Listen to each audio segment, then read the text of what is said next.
आज हम बनाएंगे बिल्कुल नए तरीके से, ट्रेडिशनल तरीके से आम का सूखा अचार, जो कि दादी नानी के ज़माने से ही ये रेसिपी बहुत ही अद्भुत होती रही है। और इसको बनाना बहुत ही आसान है और खाने में बहुत ही चटाकेदार लाजवाब यह अचार बन के तैयार होता है। आप इसको 2 से 3 सालों तक स्टोर कर सकते हैं, फिर भी ये ख़राब नहीं होता है, बिल्कुल सूखा सूखा रहता है और खाने में बहुत ही आनंद आता है। तो हमारी भारतीय व्यंजन में अगर अचार और चटनी नहीं होते तो हमारे खाने की थाली में वो आनंद नहीं आता जो हम चाहते हैं। तो आज हम आप लोगों के साथ शेयर करेंगे आम का यह अचार। Welcome back to my channel cooking with Anubhav. आज हम आप लोगों के साथ शेयर करने वाले हैं स्पेशल यह आम का अचार। तो आम को हमने धुल के इसके बीज निकाल के कट करने के बाद हमने इसको अच्छे से रख दिया हुआ था धूप में सूखने के लिए। तो ये धूप में या आप इसको पंखे की हवा में भी सुखा सकते हैं। सूखने के बाद इसमें पतली लेयर इस तरीके से जो लग जाती है, इसको हमें निकालना होता है। तो इस तरीके से सारी लेयर को हम लोग निकाल देते हैं। कई में रहता है और कई कई का निकल जाता है खुद से। तो इस तरीके से हमें किसी नाइफ़ की हेल्प से या हाथों से ही इसको हम अच्छे से निकाल सकते हैं। तो इसके सारे लेयर को हमें निकाल लेना है। तो फ्रेंड्स, वीडियो को फुल वॉच करिएगा, तभी आपको समझ में आने वाला है कि यह आम का अचार आप किस तरीके से बना सकते हैं। बहुत ही आसान है तरीका, बिल्कुल आसान तरीके से बना सकते हैं। बहुत लोगों का डर रहता है कि अचार हमारा सूखा रहेगा तो ख़राब हो जाएगा। बिल्कुल ख़राब होने का इसमें कोई चांस नहीं है। ये हमारे दादी नानी के ज़माने से ये रेसिपी इसी तरीके से बनाई जाती थी, जो कि हम देखते थे, तो इसीलिए हम आप लोगों के साथ बनाए हैं, तो हम आप लोगों के साथ शेयर किए हैं। वैसे तो हमने आम के अचार की बहुत सारी रेसिपी आप लोगों के साथ शेयर किया हुआ है, लेकिन इस बार जो हम आम के अचार बना रहे हैं, बहुत ज़्यादा क्वांटिटी में बना रहे हैं, जो कि पूरे साल 2 साल के लिए स्टोर करने के लिए। इसलिए हमने यहाँ पे इसी तरीके से इसको बनाया हुआ है। सूखने के बाद हम यहाँ पे हमने 1 केजी नमक डाला हुआ है। तो वो तो आम के ऊपर डिपेंड होता है ना कि आम हमारा कितना खट्टा है, उसी के अकॉर्डिंग नमक भी डाला जाता है। तो यहाँ पे हम लोग डाल देंगे हल्दी पाउडर और नमक। तो फ्रेंड्स, अगर आपको समझ में आ रहा है कि नमक कहीं ज़्यादा ना हो जाए, तो फिर आप इस स्टेज पे थोड़ा नमक कम ही डालिए। और फिर जब आप का अचार बनने लगे तो फिर चेक कर लीजिए, उसके बाद आप थोड़ा सा नमक बढ़ा भी सकते हैं।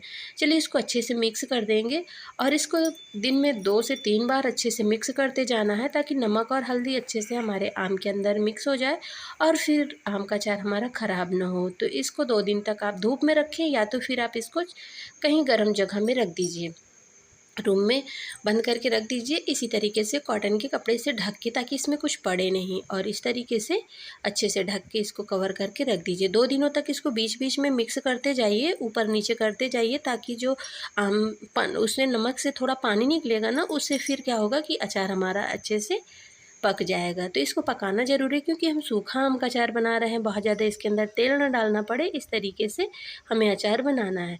तो यहाँ पे देख सकते हैं अचार हमारा बिल्कुल पीला हो गया है। इसका जो छिलका है ऊपर वाला, वो भी पीला हो गया है, यानी ये पक चुका है। और हाथों से थोड़ा इसको प्रेस करिए तो देखिए ये गल भी चुका है। तो इस स्टेज में आप नमक चेक कर लीजिए, और फिर अगर आपको नमक कम लग रहा है तो आप फिर नमक की क्वांटिटी बढ़ा दीजिए। तो फ्रेंड्स, अब हमें इसका पानी निकाल के इसको धूप में या पंखे की हवा में डाल देना है। तो वैसे तो हम इसको पंखे की हवा में ही डाले हैं, क्योंकि हमारे यहाँ पहले भी हमने कई वीडियो में बताया है कि बंदर हमारे यहाँ बहुत ज़्यादा हैं, तो फिर हमें दिक्कत होती है, बंदर जूठा कर देते हैं, फेंक भी देते हैं। तो इसलिए हमने इसको पंखे की हवा में ही सुखाया हुआ है। और धूप में अगर नहीं डालेंगे तो ज़्यादा अच्छा रहेगा। अगर व्यवस्था है तो पंखे की हवा में ही सुखाइए। इससे क्या होगा ना, इसका कलर नहीं हटेगा और ऐसे ही पीला पीला आपका ये जो आम है ये बना ही रहेगा। यहाँ पे इससे इतना पानी निकला हुआ था, इस पानी को आप फेंक सकते हैं, या तो फिर इसमें अचार भी आप बना सकते हैं। तो मैं यहाँ पे सूखा अचार बनाने वाली हूँ, इसलिए मैंने इस पानी को फेंक दिया हुआ था। कभी कभी बहुत ज़्यादा पानी निकलता है आम के, और हल्दी और नमक लगाने के बाद कभी कभी कम निकलता है। वो तो आम के ऊपर होता है, बहुत ज़्यादा आम में कभी कभी तोड़ ज़्यादा होता है, तो उसी के अकॉर्डिंग निकलता है। अब चलिए, जब तक हमारा अचार सूख रहा है तब तक 2 से 3 घंटे तक सुखाना, ताकि उसका ऊपर का बिल्कुल जो पानी हो, मॉइस्चर हो, पूरा ख़त्म हो जाए। अब हम यहाँ पे कुछ मसाले लेंगे। तो हमने यहाँ पे सारे मसाले 250 ग्राम लिए हुए हैं, और सारे मसालों की क्वांटिटी एक करके हमने धनिया यहाँ पे डबल क्वांटिटी में लिया हुआ है। तो मसाले आप देख लीजिएगा। यहाँ पे मेथी डालना बहुत ज़रूरी है, मेथी को अच्छे से रोस्ट करना भी बहुत ज़रूरी है। तो फ्रेंड्स, मेथी को भूनना बहुत अच्छे से ज़रूरी होता है, क्योंकि मेथी में जब तक खुशबू अच्छी नहीं हो जाए, इसका कलर डार्क ना हो जाए, तब तक मेथी अच्छे से भूनती नहीं है और इसमें वो टेस्ट नहीं आता, फिर कड़वा कड़वा सा लगता है। अब यहाँ पे हमने 250 ग्राम सौंफ लिया हुआ है। तो मेथी हमने 250 ग्राम ही लिया हुआ था, 250 ग्राम हमने यहाँ पे जीरा भी लिया हुआ है। सारे मसालों की क्वांटिटी हमने एक बराबर रखी हुई है। तो यहाँ पे हम बिल्कुल मेजरमेंट के हिसाब से ही आपको बता रहे हैं। तो हमने यहाँ पे 15 किलो आम के अचार के लिए इतने मसाले रेडी किए हुए हैं। सारे मसालों को जब तक हमारी मेथी अच्छे से 80% तक कुक हो जाती है, यानी भुन जाती है, तो फिर हमें यहाँ पे जीरा और सौंफ डालना है। पहले नहीं डालना है, नहीं तो फिर मेथी कच्ची रह जाएगी और ये मसाले जल जाएंगे। तो इसलिए मेथी बहुत अच्छे से भून लीजिए, उसको चेक कर लीजिए कि अच्छे से उसमें से खुशबू आने लगी, तभी फिर इन मसालों को ऐड करिए। तो लगभग 10 मिनट लगते हैं इस मसाले को भूनने में। अच्छे से इसको भून लीजिए, इसका कलर भी चेंज हो जाने दीजिए। जितना अच्छे से भुना रहेगा मसाला, उतना अच्छा अचार हमारा रहता है और अचार खराब भी नहीं होता है। तो मसाले जब कच्चे रहते हैं तो फिर वहाँ पे फफूंद लगने का भी डर रहता है। तो मसालों को बिल्कुल अच्छे से भूनना चाहिए, बिल्कुल इनका कलर चेंज हो जाना चाहिए, इनमें से अच्छी से खुशबू आने लगे, तभी समझ लीजिए कि आपके मसाले रोस्ट हो चुके हैं। तो फ्रेंड्स, यहाँ तक आने के बाद अगर आपने हमारे वीडियो को लाइक नहीं किया है तो प्लीज़ आपसे एक छोटी सी रिक्वेस्ट है, वीडियो को लाइक कर दीजिए। चैनल पे अगर आपने पहली बार विजिट किया हुआ है तो चैनल को प्लीज़ सब्सक्राइब कर दीजिएगा, क्योंकि बिल्कुल फ्री में होता है। और पास में दिए गए बेल आइकन को भी प्रेस कर दीजिएगा, ताकि ऐसी आसान से नाश्ते की रेसिपी हो या फिर अचार की रेसिपी हो या भी कोई अदर रेसिपी हो, आप लोगों के लिए नोटिफिकेशन जल्दी मिले। तो यहाँ पे देख सकते हैं हमने एक परात में सारे मसालों को ट्रांसफ़र कर देना है और इनको अच्छे से पंखे की हवा में रख देना है, ताकि बिल्कुल पूरी तरह से ठंडे हो जाएं। तो यहाँ पे सारे मसालों को देखते हुए हमने यहाँ पे क्वांटिटी हमने यहाँ पे धनिया की ज़्यादा रखी हुई है, क्योंकि तीनों मसालों में हमने 250-250 ग्राम लिया हुआ था। तो अब हमने उसी के अकॉर्डिंग यहाँ पे धनिया भी 1 kg के लगभग हमारी धनिया होगी। तो थोड़ा बहुत कम ज़्यादा भी हो सकता है, लेकिन हमने लगभग इतनी धनिया ली है। ये घर की धनिया देसी होती है। देसी धनिया, ये हाइब्रिड वाली जो धनिया होती है वो थोड़ी बड़ी होती है, वो उसका कलर ज़्यादा डार्क होता है, यानी ग्रीन कलर का होता है। ये घर की धनिया हमारी गार्डन की उगाई हुई है, तो इसका थोड़ा कलर दबा हुआ होता है, क्योंकि ये बिल्कुल देसी धनिया होती है, इसमें बहुत अच्छी खुशबू आती है। तो हमने इसको अच्छे से भून लिया हुआ है। अब यहाँ पे इसको भी ठंडा करेंगे। सारे सारे मसालों को हमें अच्छे से ठंडा करने के बाद ही पीसना है। तो मसालों को बिल्कुल फाइन सा नहीं पीसना है। तो हमने यहाँ पे 15 किलो अचार के लिए 500 ग्राम लहसुन लिया हुआ है। तो यहाँ पे लहसुन आप थोड़ा कम भी कर सकते हैं, थोड़ा ज़्यादा भी कर सकते हैं। चलिए मसालों को पीस लेते हैं। तो हमें यहाँ पे मसालों को दरदरा सा पीस के रेडी कर लेना है। अब हमने यहाँ पे 500 ग्राम राई लिया हुआ है, तो राई को भी हमने अच्छे से पीसना है। तो इसको भी दरदरा से पीस लेना है। तो राई कच्ची डालनी है, हमें यहाँ पे भून के नहीं डालनी। अगर आप लोग भून के डालते हैं तो फिर देख लीजिएगा, लेकिन हमारे यहाँ कच्ची राई का ही इस्तेमाल होता है। तो सारे मसाले हमारे अच्छे से पीस चुके हैं। तो यहाँ पे देख सकते हैं मसाले भी हमारे रेडी हो चुके हैं और राई को भी हमने अच्छे से पीस लिया हुआ है। तो सारे मसालों को हमें दरदरा ही रखना है, बहुत फाइन सा हमें नहीं पीसना है। इससे क्या होता है, अचार हमारा बहुत अच्छा लगता है खाने में। आप यहाँ पे कलौंजी भी डाल सकते हैं, लेकिन हमने यहाँ पे कलौंजी का इस्तेमाल नहीं किया हुआ है। यहाँ पे देखिए लहसुन भी हमारी पीस चुकी है। अब चलिए लेंगे एक सूखा बर्तन। तो जब भी कभी अचार बनाए, मसाले पीसे, तो सूखा मिक्सर जार देख के पीसें। धूप में थोड़ी देर के लिए मिक्सर जार रख दीजिए। और जब भी किसी बर्तन का इस्तेमाल करें, और हाथों को भी अच्छे से धुल के साफ करके पोंछ लीजिए। तो कहीं भी हमें यहाँ पे पानी या मॉइस्चर ना रहे, तभी हमारा अचार ख़राब नहीं होता है। अब यहाँ पे क्वांटिटी हमने रखी हुई है, इस कटोरी से हमें सारे मेजरमेंट करने हैं। तो यहाँ पे एक कटोरी हमने चिली फ्लेक्स आप डाल सकते हैं, मैंने यहाँ पे लाल मिर्ची पाउडर डाला हुआ है। अब हम यहाँ पे उसी कटोरी से मसाले डालेंगे। तो हमने यहाँ पे 3 कटोरी मसाले डालने हैं। यहाँ पे हमने 1 कटोरी राई का जो पाउडर बनाया हुआ था उसको 1.5 कटोरी हमने डाला हुआ है, यानी पूरा जितना हमने 500 ग्राम पीसा हुआ था ना, पूरा डाल दिया था।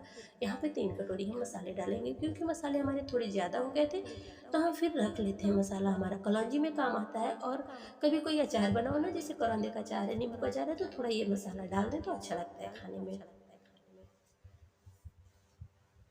तो यहाँ पे हम आधी कटोरी हमारा राई का पाउडर जो और बचा था हमने डाल दिया। 1.5 कटोरी हमारा राई का पाउडर है, 3 कटोरी हमारे मसाले गए, 1 कटोरी हमने लाल मिर्ची पाउडर डाला हुआ है, 2 से 3 चम्मच लगभग हमने हल्दी डाला हुआ है। और यहाँ पे हमने 500 ग्राम जो पेस्ट बनाया हुआ लहसुन का, उसको ऐड कर देंगे।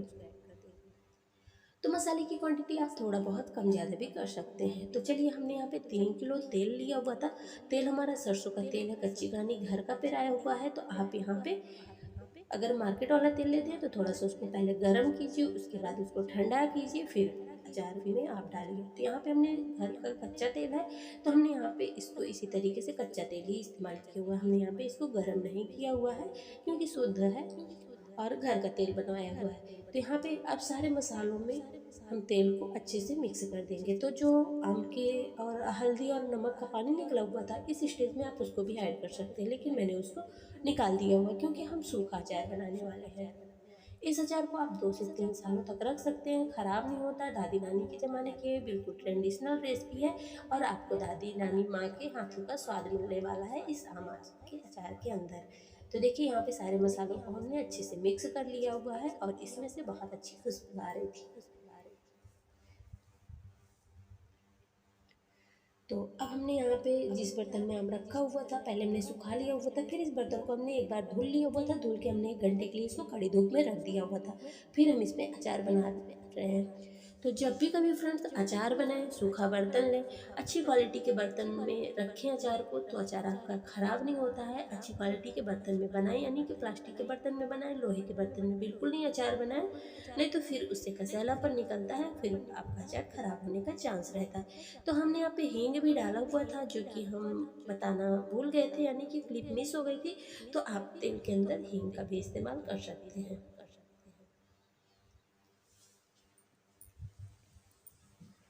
तो चलिए अच्छे से हम लोग मिक्स कर देंगे। तो हम इसको हाथों की हेल्प से ही मिक्स करेंगे क्योंकि ये इससे बन नहीं रहा था और अचार में हमारे मसाले अच्छे से लिपट नहीं पा रहे थे। तो यहाँ पे देख सकते हैं इस अचार को आप तुरंत खा सकते हैं क्योंकि ये एकदम से पक चुका है। और हमने इस अचार में धूप का भी नहीं दिखाया, बिल्कुल से नहीं दिखाया हुआ ना, तो आगे हम इसको धूप में रखेंगे क्योंकि जैसे रख देंगे हम लोग छत पे तो फिर बंदर गिरा सकते हैं और बर्तन भी हमारा फूट सकता है और अचार भी हमारा गिर सकता है। इसलिए हमने यहाँ पे इसको ऐसे ही बनाया हुआ है। और जब आपका अचार बन जाए तो इसको अच्छे बर्तन में रख दीजिए, सूखे बर्तन में, और इसको 2 से 3 बार दिन में उलट पलट करते रहिए, कम से कम 8 दिनों तक, ताकि मसाले तेल आपस में अच्छे से मिक्स होते रहें। नहीं तो फिर आपका अचार ऊपर जैसे तेल है नीचे बैठ जाएगा, तो फिर अचार थोड़ा सीजने में उसको टाइम लगता है। तो इस तरीके से देखिए हमारा अचार रेडी हो चुका है। और इसमें आप मसाले की क्वांटिटी कम भी कर सकते हैं, ज़्यादा भी कर सकते हैं। आप इसको दाल चावल सब्जी की ज़रूरत भी नहीं पड़ेगी। आप इसको पराठे के साथ, पूड़ी के साथ, आप इसको किसी भी नाश्ते के साथ ले सकते हैं। तो ये अचार हमारा बन के रेडी हो गया। आम का सूखा अचार कैसा लगा कमेंट में ज़रूर बताइएगा। आपने अपना बेहद कीमती टाइम दिया, इसके लिए थैंक यू।